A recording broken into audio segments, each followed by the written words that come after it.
Hey guys, Neil Cripps here.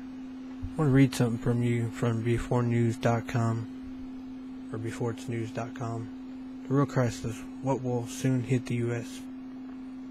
Forget stocks.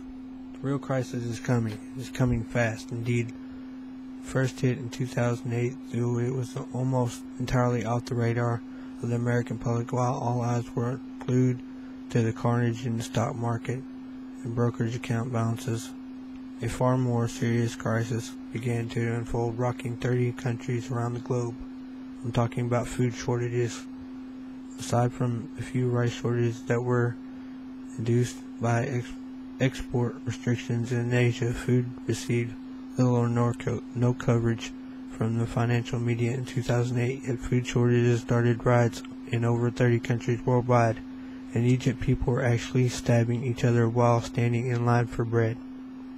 We're now seeing the second round of disaster occurring in Egypt and the Arab countries today. Thanks to the Fed's funny money policies, food prices have hit records. And even the Fed's phony measures show that vegetable prices are up 13%. The developed world, mostly notably in the U.S., has been rivetingly immune to these developments so far, but for much of the developing world, in which food and basic expenses consume 50% of incomes, and any raise in food prices can have catastrophic consequences. And that's not to say that food shortages can hit the developing world either. According to Mark McGlure of AgroTerra, the Earth's population is currently growing by 80 million per year. Between 2000 and 2012, the Earth's population will jump from 6 billion to 7 billion. We expected to add another billion people by 2024, so demanding for food is growing, and it's growing fast. However, supply is falling. Up until 1960s, mankind dealt with increased food demand by increasing farmland. However, starting in the 60s, we began to try to meet demand by increasing yield via fertilizer, irrigation, and better seed. It worked for a while.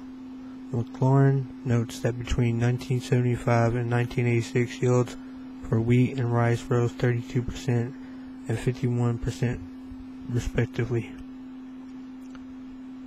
However, in the last 2 decades, these techniques have stopped producing increased yields due to their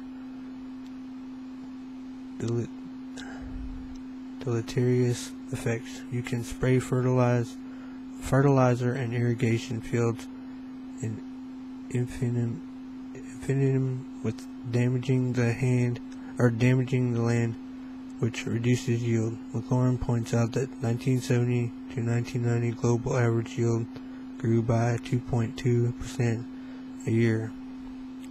It has since declined to only 1.1% a year and is expecting to fall even further this decade. Thus, since the 60s, we added roughly 3 billion people to the planet, but we've actually seen a decrease in food output. Indeed, worldwide, arable land per person has essentially halved from 0.42 hectares per person in 1961 to 0.23 hectares per person in 2002.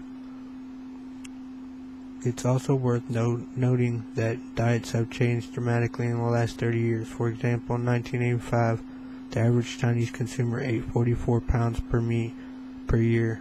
Today, it's more than double to 110 pounds.